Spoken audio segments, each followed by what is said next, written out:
बिस्मिल्लाहिर्रहमानिर्रहीम। अस्सलाम वालेकुम। आज की इस वीडियो में मैं आपके लिए एक और सच्ची कहानी लेकर हाजिर हुई हूँ।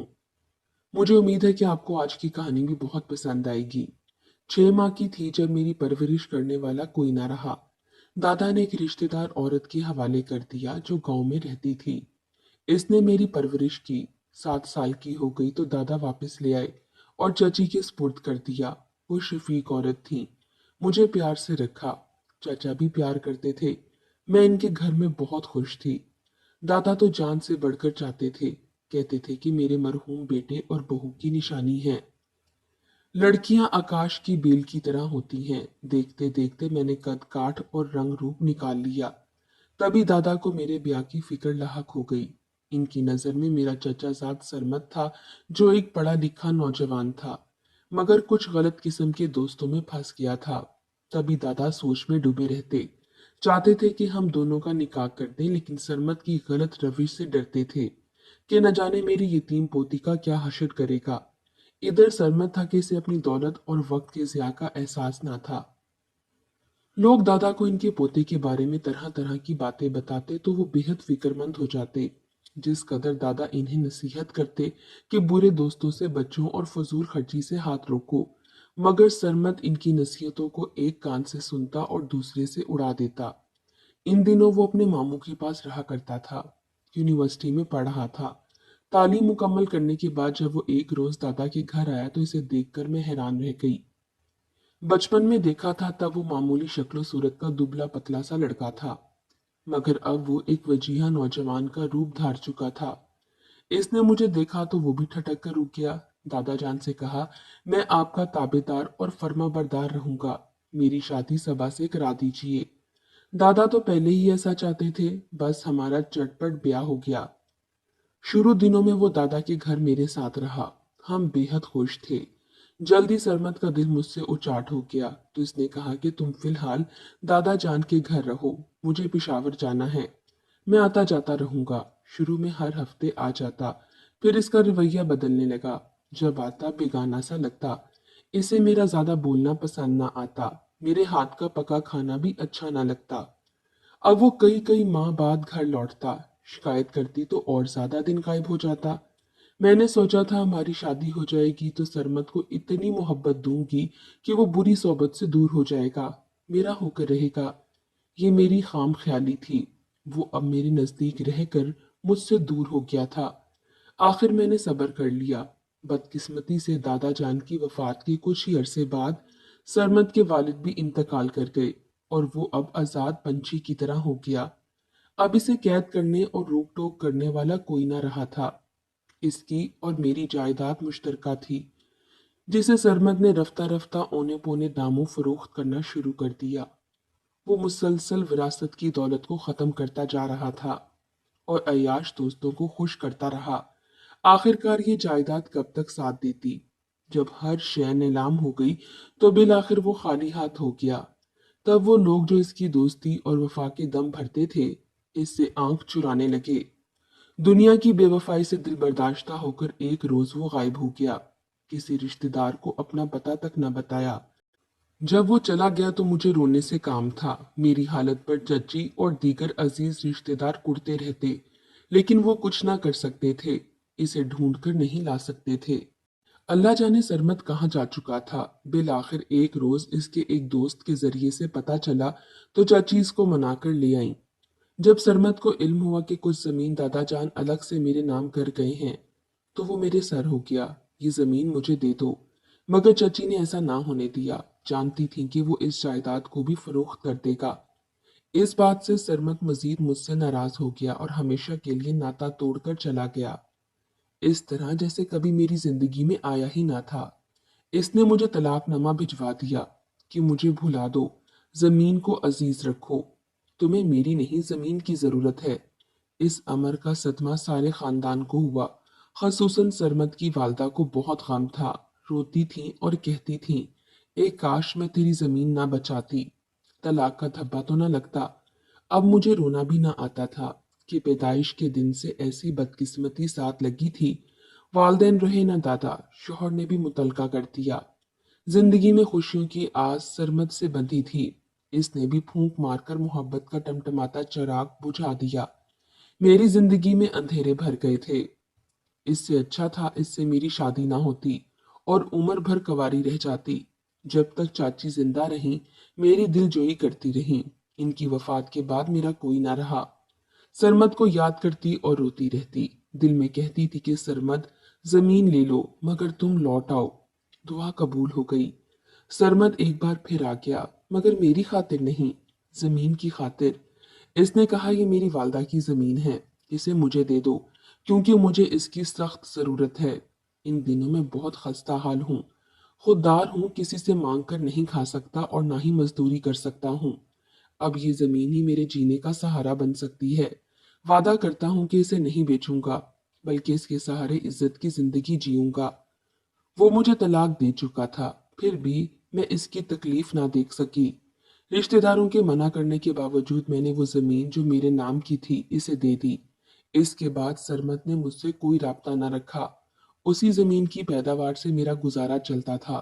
जब जमीन ना रही तो मैं दाने दाने की मोहताज हो गई। रिश्तेदारों ने मुझ पर दबाव डाला कि तुम्हारा कोई कफील नहीं, बेहतर है कि तुम दूसरी शादी कर लो।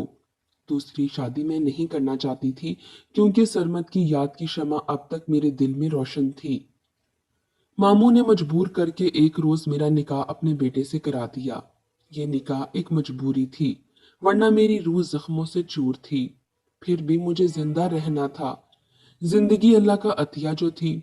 दूसरा शौहर मेरे दुख का ख्याल रखता था, वो दुखों का साथी बन गया। इसने मुझे हर खुशी देने की कोशिश की, लेकिन जब माजी के बीते दिन याद आते तो दिल तड़प उठता। इस तरह वक्त गुजरता गया। अल्लाह ने मुझे 4 बच्चों से नवाजा। 2 बेटे और 2 बेटियां हो गईं, तो मेरा घर मुकम्मल हो गया। लेकिन जिंदगी अभी तक अधूरी थी। सरमद मेरे खानदान का इकलौता चश्मो चिराग था। वो मेरा कजन भी था। इसका दुख दिल से जाने का नाम ही ना लेता था।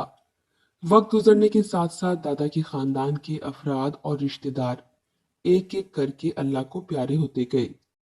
मैं भी बच्चों में खोकर हर गम को भुला बैठी। फिर वो वक्त आ गया जब मैंने अपने प्यार करने वाले जीवन साथी को खो दिया और एक बार फिर कफालत करने वाले से महरूम होकर बदहाली का शिकार हो गई। इन दिनों में बेहद परेशान थी। दोनों बेटे तालीम हासिल कर रहे थे और इनकी तालीम मुकम्मल होने में अभी 2 साल बाकी थे। जवान थे लेकिन अभी कमाने के लायक ना थे। बच्चियां छोटी थीं। इनकी स्कूल की फीसें देने के काबिल मैं नहीं रही। जब घर में खाने को कुछ ना हो तो तालीम क्यों कर दिलवाई जाए। इसी बदहाली में एक रोज स्कूल टीचर की नौकरी ढूंढने निकली तो कमजोरी से चक्कर आ गया और सड़क किनारे गिर पड़ी। एक शख्स ने मुझे गिरते देखकर कार रोक ली। उतरकर मेरी जानिब आया। मैं इसे ना पहचान सकी, इसने मुझे पहचान लिया। ये सरमद था। फौरन मुझे अपनी गाड़ी में डालकर करीबी क्लिनिक ले गया। होश आया तो खुद को अस्पताल में देखा। उस रोज सरमद को पता चला कि मैं किन बुरे हालात से गुजर रही हूँ। अब वो मेरी खैरियत दरियाफ्त करने के लिए रोज फोन करने लगा। इसने मुझे बताया कि हस्बे वादा वो जमीन इसने नहीं बेची, बल्कि इसकी खुद देखभाल की। जमीन जरखेज थी, जिसकी वजह से वो माशी तौर पर मजबूत हो गया। मेरा शुक्रगुजार था कि बहुत ज्यादा तंगदस्ती के दिनों में मैंने इसकी वालदा की तरफ से तोहफा दी हुई जमीन इसको वापस करके इस पर बहुत बड़ा एहसान किया और इसको माशरे में जिल्लत की जिंदगी गुजारने से बचा लिया। अब वो मेरी मदद करना चाहता था। दोबारा शादी की पेशकश की, मगर मैंने इसकी इस पेशकश को ठुकरा दिया क्योंकि मेरे दोनों बेटे जवान थे। वो ये बर्दाश्त ना कर सकते थे कि इनकी माँ दोबारा शादी करे। अपने बच्चों को मैं खोना नहीं चाहती थी। अब यही मेरा सरमाया हयात थे। बड़ी मुश्किलात सहकर मैंने इनको परवान चढ़ाया था। इनकार सुनकर सरमद अफसुर्दा सा होकर चला गया। मैं बहुत रोई। इसने फिर फोन किया कि शादी मंजूर नहीं ना सही, लेकिन ये जमीन जो तुमने मुझे वापस की है दरअसल तुम्हारी हो चुकी है, और जो जायदाद पहले ही मैं फरोख्त करता रहा हूँ इसमें भी तुम्हारा हिस्सा था। हमारी विरासत मुश्तरका थी जिसे मैं अकेले ही उड़ा बैठा। अब तुम्हारा हक बनता है कि इस जमीन की पैदावार से मुझसे अपने बच्चों के लिए खर्चा लो ताकि ये पढ़ लिख कर अपनी अपनी मंजिलों को पहुंच सकें। इसने बहुत इसरार करके मुझे कायल कर लिया और मजबूरन मैंने हामी भर ली। यूं हर माह वो मुझे माकूल रकम भिजवाता रहा। जिससे घर के अखराजात पूरे करती। सरमत को ठोकर लग चुकी थी, अब वो सुधर चुका था। मेरे बड़े बेटे की तालीम मुकम्मल हो गई, मगर मुलाजमत के हसूल के लिए अभी ठोकरें बाकी थीं और दर दर के पापड़ बेलना थे। वो इसी तगोदित में था कि बेटी का रिश्ता आ गया। रिश्ता बहुत अच्छे घराने से आया था, लिहाजा मैंने सोचकर हाँ कर दी कि बार बार इतने अच्छे घर से रिश्ते नहीं आते। उन्होंने मंगनी के 2 माह बाद शादी की तारीख मांग ली, क्योंकि लड़के को बैरून मुल्क जाना था। क्या बताऊं, इन दिनों में कितनी परेशान थी। तारीख मुकर्रर हो चुकी थी मगर रकम का बंदोबस्त ना था। आखिर सरमत को बताया कि बच्ची की शादी की तारीख रखी है, मगर इसे देने को मेरे पास कुछ नहीं है। फिक्र मत करो, इसने कहा, मैं आकर तुम्हें जेवरात और रकम जितनी तुम्हें दरकार है दे जाता हूँ। जगह बताओ कहाँ आकर दूं? मेरा घर ही सबसे महफूज जगह है, घर पर आ जाओ। मगर बच्चों को ना मालूम हो, वरना वो मुझसे बागी हो जाएंगे। तुम रात को ऐसे वक्त आ जाना जब सब सो जाएं। जब 4 दिन बाद सरमत ने फोन किया कि मैं आने से पहले फोन करूंगा, बता देना कि कितने बजे आऊं। मेरे बच्चे जल्द सोने के आदी थे। रात 11 बजे का वक्त था जब मैंने फोन पर कहा कि अब आकर जेवर और रकम दे जाओ। बच्चे सो गए हैं। जिंदगी में पहली बार वो मेरे घर आ रहा था, जो मेरे मरहूम शोहर का घर था। मैंने दरवाजा खुला रखा था। मेरे दोनों बेटे ऊपर की मंजिल पर थे। मैंने इससे बरामदे में बात की। कमरे में मैंने इसको नहीं बुलाया। रात का वक्त था और बच्चियां भी सो रही थीं। बेदार हो जाती तो मुझे गलत ख्याल करती। मुझे ये ख्याल न रहा कि ऊपर की मंजिल से मेरे बेटे नीचे देख सकते हैं, जबकि मैं यही समझती थी कि वो सो गए हैं। लेकिन गर्मी की वजह से शायद बड़े बेटे की आंख खुली तो वो ऊपर की मंजिल से नीचे सहन में झांकने लगा। इसने मुझे बरामदे में किसी शख्स के साथ आहिस्ता आहिस्ता गुफ्तगू करते कुछ सामान लेते देखा। अगरचा ये कोई काबिल इतराज बात ना थी, क्योंकि सरमद मेरा चचाजाद था, मेरा इससे रिश्ता था। मगर काबिल इतराज बात यह थी कि रात के 11 बजे थे और मैंने अपने बेटों को एतमाद में नहीं लिया था। अभी हम गुफ्तगू में मसरूफ थे कि मेरा बड़ा बेटा फैसल नीचे आ गया। मुझे खबर ना हुई, इसने कहा कि अम्मी, इस वक्त की कौन शख्स आया है और आपने इससे क्या लिया? मैंने कहा कोई गैर नहीं है, बल्कि मेरा चचाजाद सरमद है और ये सामान आयशा बेटी के लिए इसकी शादी के मौके पर देने को लाया है। सरमद का नाम सुनकर फैसल सख्त गुस्से में आ गया। कहने लगा, ये वही सरमद है ना जिन्होंने आपको तलाक दे दी थी और फिर हमारे अब्बू ने आपसे शादी की। मुझे दादी ने ये बात बताई थी। इसका मतलब ये है कि आप अभी भी अपने साबका शौहर से मेल जोल रखती हैं। शायद पहले भी चोरी छुपे मिलती ही होंगी जब अब्बू जिंदा थे।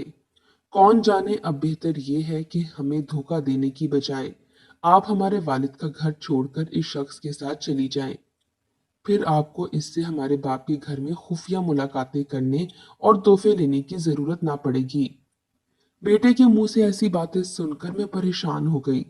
इसे किस तरह यकीन दिलाती कि मेरी जिंदगी इनके वालिद की निकाह में इन्हीं के लिए वक्फ रही थी और अब इनकी वफात के बाद भी जिंदगी पाकीज़ा है। मगर बच्चों में बर्दाश्त कहाँ होती है, खास तौर पर जवां साल बेटों में।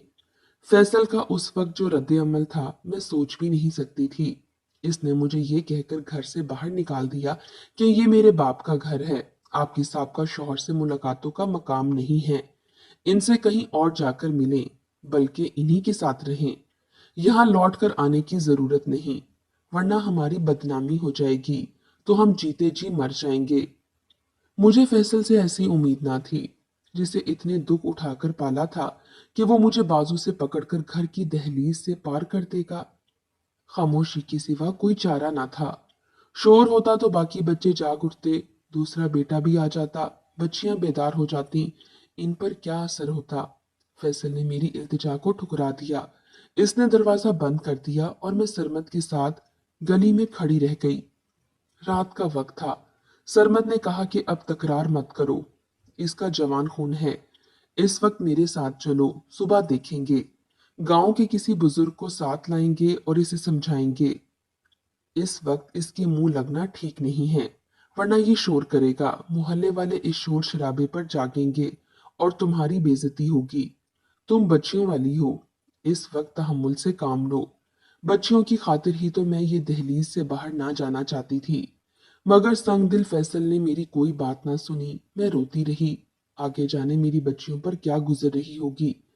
फैसल ने इस पर बस नहीं किया। मुझे बदचलन बदकिरदार कहकर मेरी बाकी औलाद को भी बदजन कर दिया। वो भी मुझसे नफरत करने लगी। बेटियां बेचारी माँ के होते हुए बिन माँ की हो गईं। बाद में भाभीियों की जुल्म सहने पर मजबूर हुई, मगर मेरे बेटों ने इन्हें मुझसे दूर रखा, मुझसे ना मिलने दिया। जब मेरा घर ना रहा, छत की खातिर आखिर सरमद से शादी करना पड़ी। और हालात ने वो बात सच कर दिखाई जो फैसल ने कही थी। मगर मैंने बच्चों की कुर्बानी देकर बुढ़ापे की पनाह हासिल की। अल्लाह औलाद को समझाए कि माँ बाप को गलत साबित करने से पहले इनकी कुर्बानियों के बारे में सोच लिया करें। नाजरीन, मुझे उम्मीद है कि आपको आज की कहानी पसंद आई होगी। अगर कहानी पसंद आई है तो इसको लाइक कीजिए, शेयर कीजिए और कमेंट सेक्शन में अपनी राय का इजहार लाजमी कीजिएगा। अगर अभी तक आपने हमारा चैनल सब्सक्राइब नहीं किया तो इसको सब्सक्राइब कर लें और साथ लगे बेल आइकन को भी प्रेस कर लें, ताकि हमारी हर न्यू वीडियो की नोटिफिकेशन